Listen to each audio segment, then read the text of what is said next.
Vamos começar aqui com o Dr. Guilherme Monks, que vai explicar para a gente a legislação. Guilherme, por que hoje no Brasil é permitido que um clube vire uma empresa? Aliás, esse é o senso comum e eu acho que está correto. Basicamente é um clube de futebol que a gente conhece, que a gente torce, que é administrado, né, conforme os seus regimentos. Tem normalmente um presidente, um vice de futebol, um diretor de futebol, um executivo, tem lá toda a comissão técnica. E a ideia de que com a SAF esse clube vire uma empresa. Aí no primeiro momento muitos se assustaram com essa ideia. Não quero torcer para uma empresa, quero torcer para o meu clube. O clube é de todos, é do povo, não é de um empresário. Mas aos poucos essa ideia foi se tornando mais comum aqui no Brasil, as pessoas estão se acostumando. No Rio Grande do Sul já há muitos torcedores de Grêmio e Inter que já gostariam, já cogitam ter o clube se tornando SAF. Isso a gente vai avançar mais um pouquinho para saber dessa possibilidade. Mas juridicamente falando, Guilherme, por que é possível que um clube vire SAF? Que legislação é essa? Boa tarde, muito obrigado pela presença. Boa tarde, Léo. A satisfação estar aqui conversando com vocês. Boa tarde, Diogo. Prazer te conhecer. Creio que vamos ter uma conversa bem legal, bem bacana. Eu, Léo, peço perdão, peço vênia de saída se eu já usar alguma palavra, algum termo de juridiquês, que eu sei que isso não é muito bom, mas aqui é importante que a gente tenha alguma noção técnica, principalmente porque eu tenho visto com relação à SAF, existe algumas questões do senso comum que mais atrapalham que ajudam, né? Então a primeira coisa que nós temos que entender é que em 2021 o legislador aqui no Brasil, através de um projeto de lei de iniciativa do Senado, do senador Rodrigo Pacheco à época, teve a iniciativa de copiar ou de usar como modelo legislações, especialmente no mundo europeu, que criavam essas possibilidades no sentido de atrair investidores para trazer uma gestão, vejam bem, uma gestão mais profissionalizada para os clubes de futebol. Aqui é o primeiro ponto que nós temos que desmistificar. O clube não vai deixar de ter as suas raízes históricas, intrincadas, arraigadas na sociedade e no contexto histórico brasileiro do seu torcedor. Em verdade, ele vai ter regras de governança mais profissionalizadas, com amparo na legislação, e nesse ganha-ganha entram os investidores que vão poder ter um retorno sobre o seu capital. Então, se eu administro bem um clube de futebol com a sua marca, seus direitos de criação de atletas e N outras formas de receita, eu permito que os investidores aportem capital e tenham um retorno financeiro, que é o que eles esperam, mas, ao mesmo tempo, que o clube seja superavitário, lide melhor com suas dívidas e o futebol em si ganhe. No final do dia, se nós olharmos os motivos, a exposição de motivos desse projeto de lei, e inclusive na época que foi festejada a sua aprovação, lá em agosto de 2021, a lei 14.193 é clara no sentido de vir com o mote, ou com a ideia de fomentar uma paixão nacional que transcende a esfera do entretenimento. Vocês percebem? O futebol é um negócio que movimenta muitas comunidades, gera muitos empregos e mexe com as paixões de muitas pessoas. Alguns, digo de passagem, até demais, né? Mas, basicamente, a gente tem que desmistificar a noção que o meu time vai virar uma empresa. Não é assim que ocorre. Até pode ser se o time iniciar como uma empresa, sim, que é uma das formas de constituição de SAF. Aliás, nem precisava ter a SAF se um time novo quiser iniciar como uma forma empresarial. Por exemplo, o Red Bull, que se organizou no interior de São Paulo, depois adquiriu os direitos com relação ao Bragantino e também o Cuiabá, lá no Mato Grosso. Eles iniciaram muito antes da lei da SAF, lá por meados de 2010, se eu não me engano, e já se organizaram como sociedades empresárias, no sentido de ter receitas com prestação de serviço, entretenimento e tudo mais, e obviamente angariar torcedores consigo. Só que esse é um modelo que funciona bem para clubes novos, para times novos. E aqui no Brasil nós temos times mais do que centenários.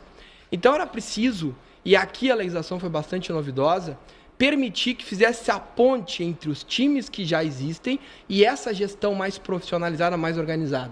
E essa ponte legal foi a SAF. Por quê? Eu vou ser claro. Imaginem, então, um clube que já existe. Eu vou pegar exemplo, Esporte Clube Internacional, que inclusive esse assunto está em discussão, se eu não me engano, por sua diretoria, seu sócio, obviamente, pretende se transformar uma SAF. Como é que ficaria? Pela legislação, haveria, vejam bem, imaginem que o clube fosse uma barra, com todo o seu patrimônio.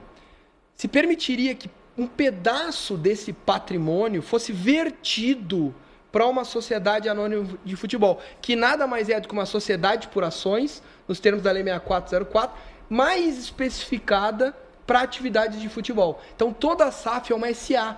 Lembra das SA que a gente conhece, que protege os investidores? São sociedades bastante antigas. Então, o clube pode verter todo o patrimônio vinculado ao departamento de futebol. Mas o clube segue existindo.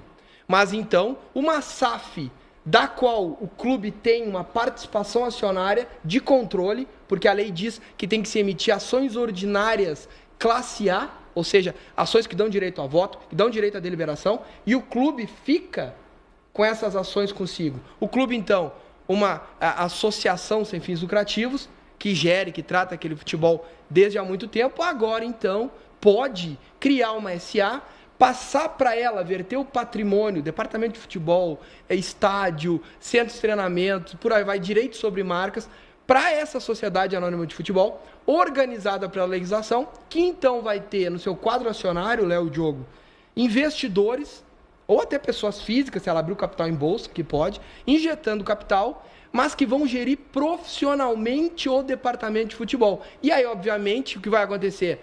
Essa SAF, se bem gerida, vai ser capaz de gerar receita para ajudar a sanear as dívidas dos clubes. Dica de passagem, a grande maioria está altamente endividada. E também gerar receita de forma mais eficaz. E, obviamente, que os investidores vão ter um retorno sobre o capital que aplicam. Além disso, como é que o investidor tem retorno desse dinheiro?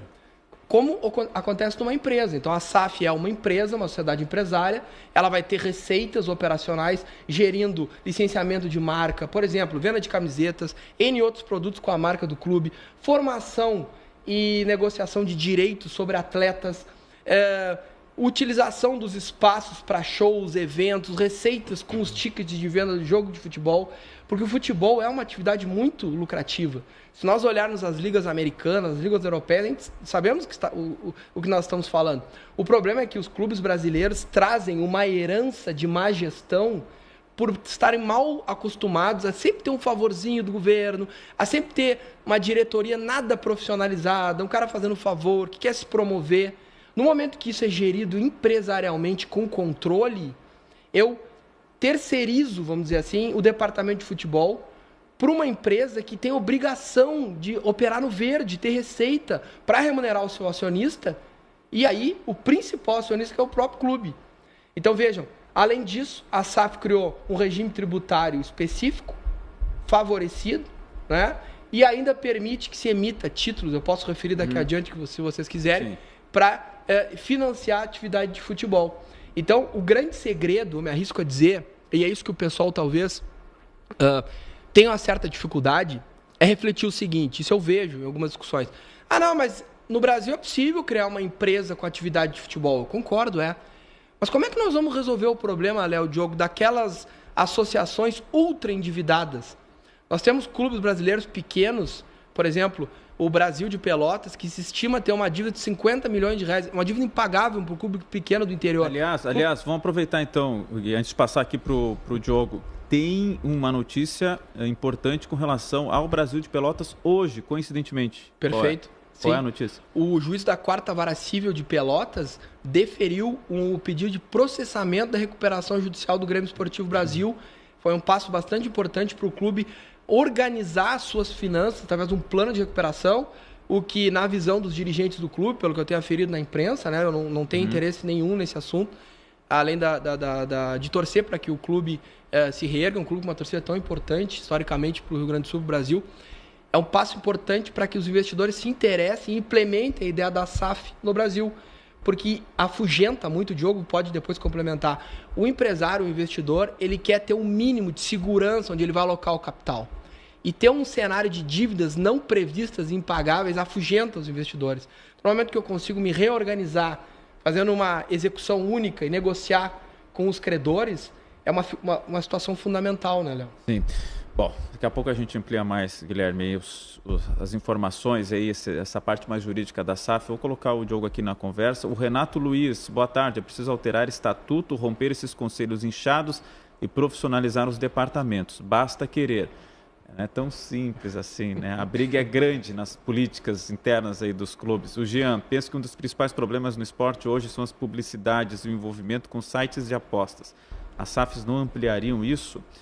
O Renato aqui. Na SAF, então, o estádio vira de propriedade do comprador, não mais do clube? É uma pergunta aí para a gente colocar adiante ali. Bom, Diogo, vamos lá. O Diogo, ele é da FootHub. É uma plataforma de consultoria de ensino voltada ao futebol e o Diogo estudou muito esse tema das SAFs. A gente pode até em seguidinha falar um pouquinho o que é a FootHub, Diogo, mas uma ideia inicial sua, uma explicação básica para a gente entender, afinal de contas, o que é a SAF, é o clube virar empresa, isso a gente já entendeu, mas continuar sendo um clube de futebol, né? Mas uma ideia inicial tua aqui para a gente dar início ao programa. Boa tarde, obrigado pela presença, Diogo. Boa tarde, Léo, obrigado pelo convite, prazer, Guilherme, estar aqui, né? Batendo esse papo contigo. E o que a gente vem percebendo muito na indústria do futebol?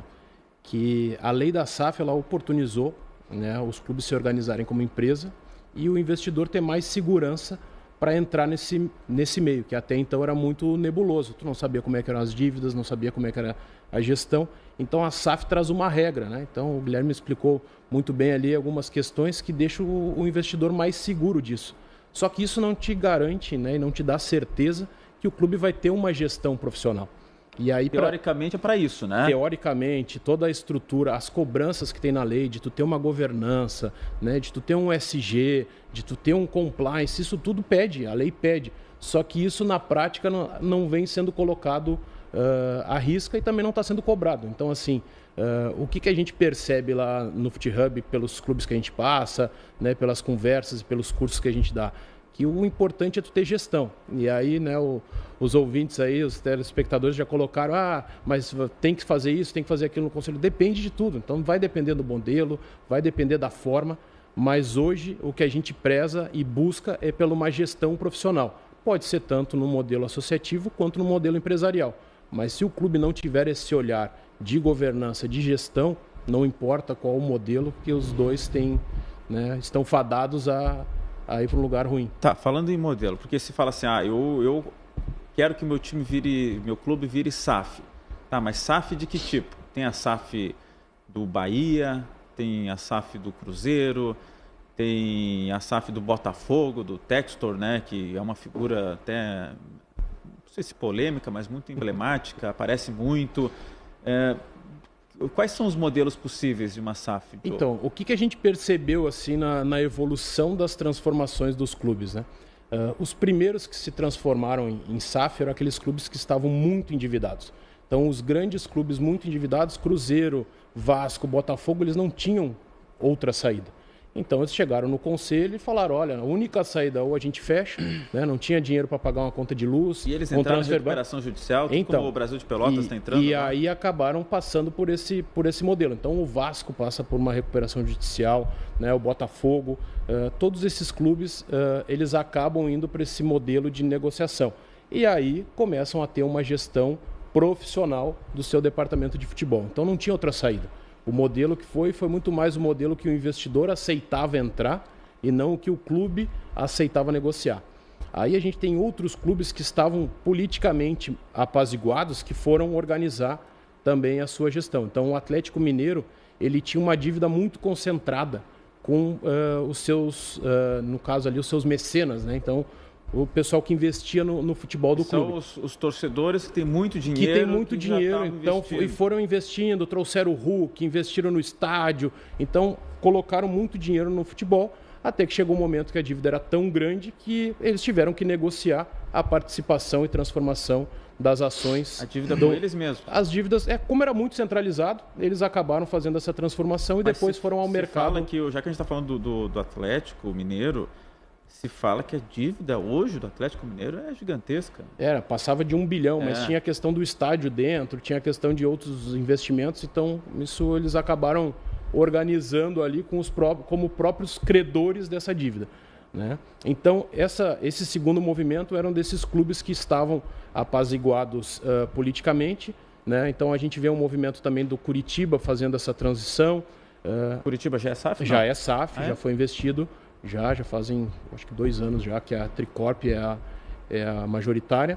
E depois começam a vir os clubes que têm uma organização, uma gestão já profissional e começam a ter lucro. Então, por exemplo, Fortaleza e Atlético Paranaense se transformam em SAF e detêm os 100% das ações da SAF, para, no momento oportuno, negociar da maneira que mais convém para eles. Quais são Fortaleza e Atlético Paranaense. E Atlético Paranaense. Então, esses dois clubes... Como que vira SAF e tem 100%? Então, eles fazem a transformação no conselho, né? Então, passa pelo conselho, aprova essa transformação e, juridicamente, eles se transformam, né, numa empresa. Então, eles eram uma associação, passa a ser um CNPJ de uma mas empresa. Quem coloca dinheiro? Então, nesse caso, a própria associação continua mantendo a gestão. Tá? Mesmo formato que era antes, só que agora eles têm mais segurança para ir a mercado num banco e ter garantias, eles têm mais segurança de negociar recebíveis no mercado financeiro, e isso dá para eles uma oportunidade, um ganho financeiro de negociação. O que eles estão No caso deles, não teve assim, um investidor? Não teve um investidor. O que eles estão vislumbrando agora? Como eles têm lucro, eles têm uma capacidade de negociação muito melhor no mercado. Então, eu posso ir lá no Léo e falar: Léo, eu te vendo 10% das minhas ações por tantos milhões. E aí eu consigo colocar um preço nesse valor. O Vasco, o Cruzeiro, o Botafogo, eles não conseguiram negociar o preço. Eles simplesmente aceitaram as condições que o mercado estava trazendo para eles. Então, eles estão no momento de negociar muito mais vantajoso do que esses clubes.